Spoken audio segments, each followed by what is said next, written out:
Fatos e versões. O que vai impactar na sua vida agora no Café com Política. No Café com Política de hoje, recebemos aqui nos nossos estúdios o presidente estadual do PL em Minas Gerais, José Santana, ex-deputado estadual, ex-deputado federal de uma longa carreira política, inclusive. Presidente, bom dia, bem-vindo, prazer recebê-lo aqui. Bom dia, um prazer muito grande estar com vocês aqui na SUP. Prazer é nosso. Bom, presidente, para começar, depois do resultado eleitoral que tivemos aí confirmada a derrota do presidente Jair Bolsonaro, temos aqui um cenário em Minas Gerais também que o candidato do PL, o senador Carlos Viana, também não foi eleito. Como é que ficam as articulações do partido aqui? Sobretudo no cenário local, o PL de fato vai como base do governador Romeu Zema para o segundo mandato? Primeiro eu queria fazer uma referência sobre o PL nacional. O nosso presidente já definiu o nosso caminho, que é o caminho que o eleitor nos indicou, que é a oposição. Nós fizemos uma eleição muito significativa, séria, competente. Fizemos um trabalho grande, não só em Minas, mas no Brasil inteiro.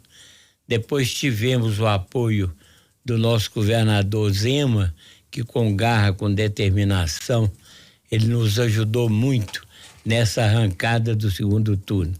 Perdemos a eleição. Agora vamos cumprir o nosso dever no Congresso Nacional. Quanto a Minas Gerais, já no primeiro turno, 90% dos deputados estaduais votaram no Zema e trabalharam pela campanha dele. Quando nós fizemos uma primeira reunião, eu os liberei para cada um tomar o caminho que achasse melhor. Porque, na verdade, uma certa fase lá em Brasília ficou acertado que seria o Zema. Ele não podia diretamente apoiar o nosso presidente da República, porque o partido dele tinha lançado um candidato ao mesmo cargo. E, juridicamente, é crime eleitoral. O governador poderia até ser punido, né? Punido com a perda até do mandato. Sim. Né? Mas ele foi muito equilibrado durante a campanha no primeiro turno e nós determinamos que nenhuma propaganda negativa contra o governador fosse feita durante a campanha.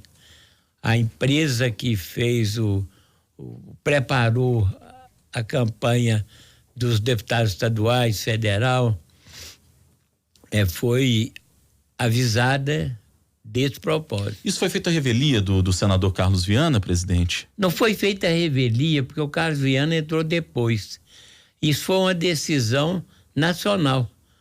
O Diretório Nacional do Partido, naquela época, tinha definido até pelo Zema. Depois, numa sexta-feira, na segunda, por sugestão de uma ou duas pessoas, ou três, eles achavam que precisava fazer um palanque em Minas. E indicaram o senador Carlos Viana. Mas o pessoal, os deputados, já tinham tomado uma posição.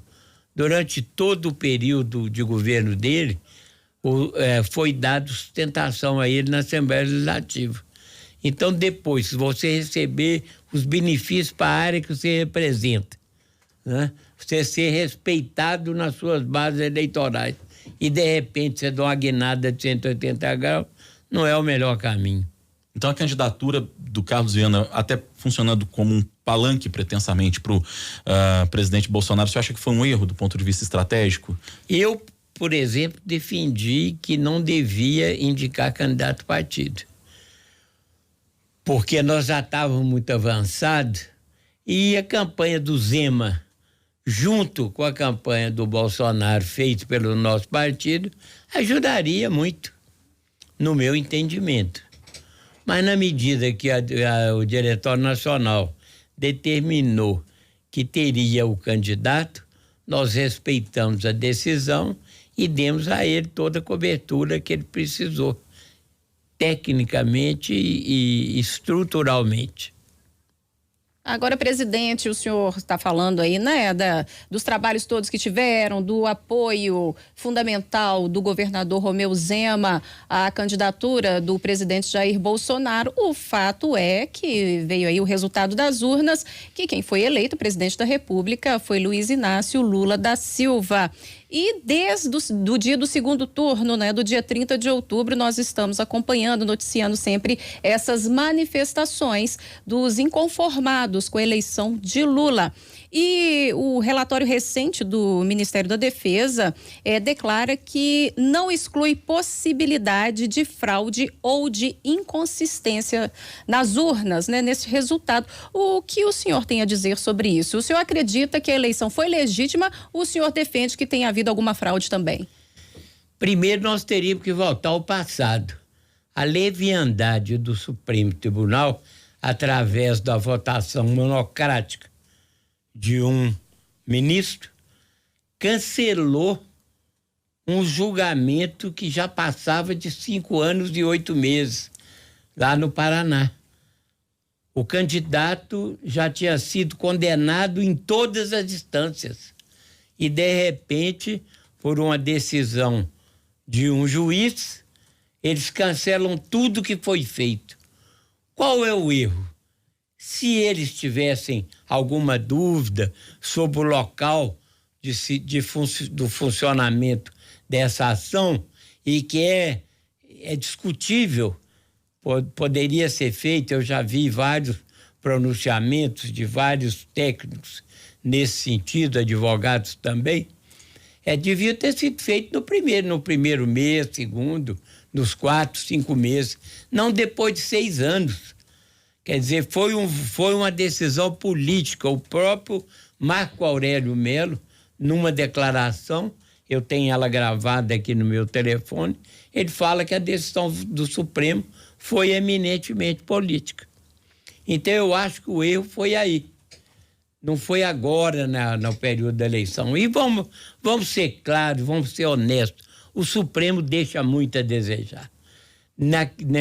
Todos os juízes gostam tem redes sociais, todos os juízes dão entrevista. Em nenhum país do mundo,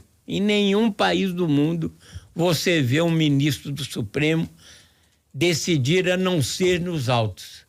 No atual Supremo, nós só temos uma julgadora que cumpre esse dever, que eu acho que é a responsabilidade de cada um, só decidir nos autos, que é a ministra Rosa Weber. Que hoje é a presidente do Supremo. Os outros todos têm redes sociais, participam de mesas redondas, dão opinião de assuntos que depois pode ser julgado no Supremo. Isso chega a ser irresponsável, no meu modo de ver. Mas, voltando à pergunta, então, o senhor acha que foi legítima a eleição de Lula ou o senhor acredita também que possa ter havido fraude nas urnas? Eu acho que ela não foi legítima à medida da decisão monocrática de juiz. Um condenado, em todas as instâncias, você dá a ele o direito de disputar uma eleição. Infelizmente, o eleitor menos avisado, mais simples, ele recebe a versão que é muito maior do que o fato na política. Então, a versão que se tem, que é o homem mais honesto, mais sério, mais correto que existe no nosso país. Nas urnas, então, nas urnas propriamente ditas, o senhor não acredita em problema?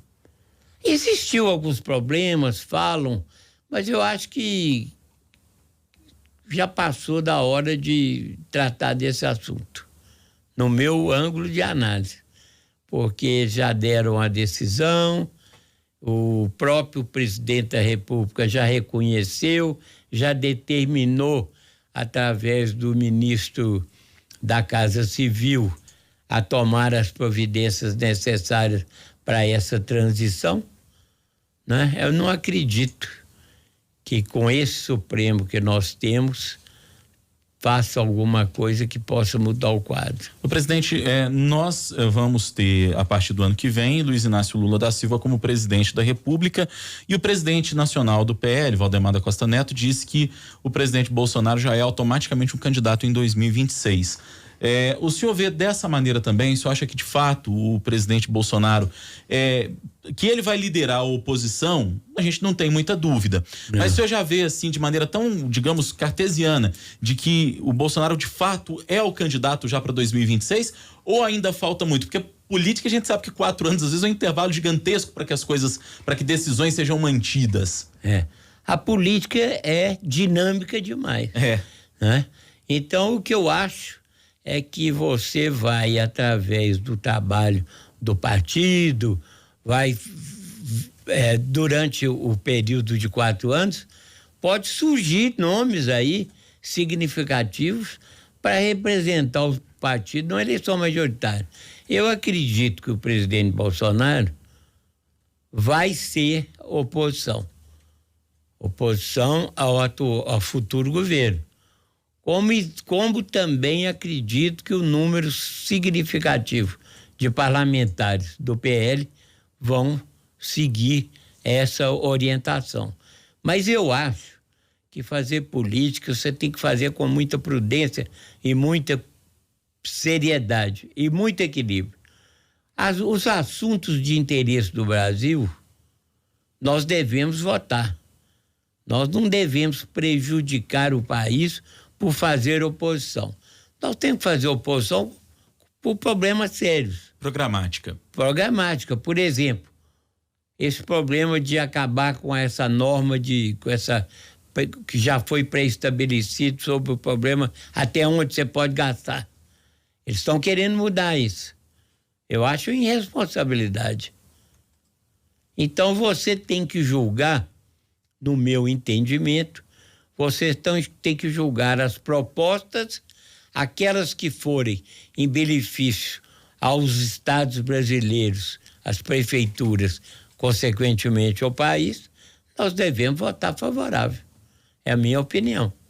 E nessa possibilidade do presidente Jair Bolsonaro sair candidato em 2026 para a presidência da República novamente, ele teria, na visão do senhor, ele teria que mudar alguma coisa na conduta dele, esses discursos acalorados dele, às vezes ele fala muito sem pensar, depois se arrepende, até pede desculpa. O senhor acha que ele deveria seguir nesta linha que já é uma característica dele, ou ele teria que passar por alguns ajustes para então sair candidato?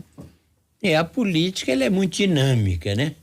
E aí o pessoal nos ensinou o melhor caminho. Eu acho que tem que ter muita prudência, muito equilíbrio, acima de tudo, seriedade no trato das coisas públicas e principalmente das teses que você vai levar no Senado e na Câmara Federal. Presidente, ainda sobre a hipótese do atual presidente Bolsonaro ser candidato em 2026, não fica, de repente, quando se lança há 4 anos das eleições, não se coloca, digamos assim, uma espécie de alvo na testa do presidente Bolsonaro para que ele já seja bombardeado pelo novo governo que vai estar aí numa tentativa? Obviamente, o novo governo que está chegando vai tentar se manter no poder em 2026, seja com o Lula, que já disse até que não vai disputar um novo mandato, seja com, eventualmente, alguém que ele indicar para a sucessão dele. Não é já colar, digamos assim, um alvo na testa do presidente Bolsonaro para que ele seja o alvo do novo governo? Eu acho até que foi uma homenagem que prestaram a ele nessa fase de transição, falando do futuro candidato a presidente da República. Que ele vai ter uma liderança expressiva, porque as urnas demonstraram isso. Ele teve uma votação muito grande, né? Então, ali eu acho que a oposição, ele vai liderar uma oposição significativa dentro do Congresso Nacional. Agora, quanto à presidência da República, nós vamos primeiro agora cuidar dos prefeitos, das câmaras de vereadores, para formar a base necessária para enfrentar a eleição futura de governador e de presidente da República. Que você, sem uma base bem estruturada, você não chega a lugar nenhum. Nós estamos ouvindo no Café com Política o presidente estadual do PL em Minas Gerais, ex-deputado José Santana. No Café com Política, hora do bate-pronto. Presidente, a hora do bate-pronto são perguntas objetivas, respostas objetivas, um ping-pong comigo e com a Patrícia, combinado? Tá combinado. Começando então com o futuro do PL em Minas. Quanto ao problema de dar sustentação ao governo, eu já marquei uma reunião com os deputados estaduais para final da próxima semana, para nós discutirmos qual o melhor caminho para o partido. Acredito que mais de 99% vão optar para esse apoio ao governador. Mas eu não concordo com o partido decidir sem ouvir os deputados. A vitória de Lula no estado? Foi muito pequena, né? O Zema conseguiu, no segundo turno, com um trabalho muito sério, e ele é muito respeitado, conseguiu atingir uma meta quase significativa, né? Virando o jogo. Mas você sabe que vão voltar no dinamismo da política, né?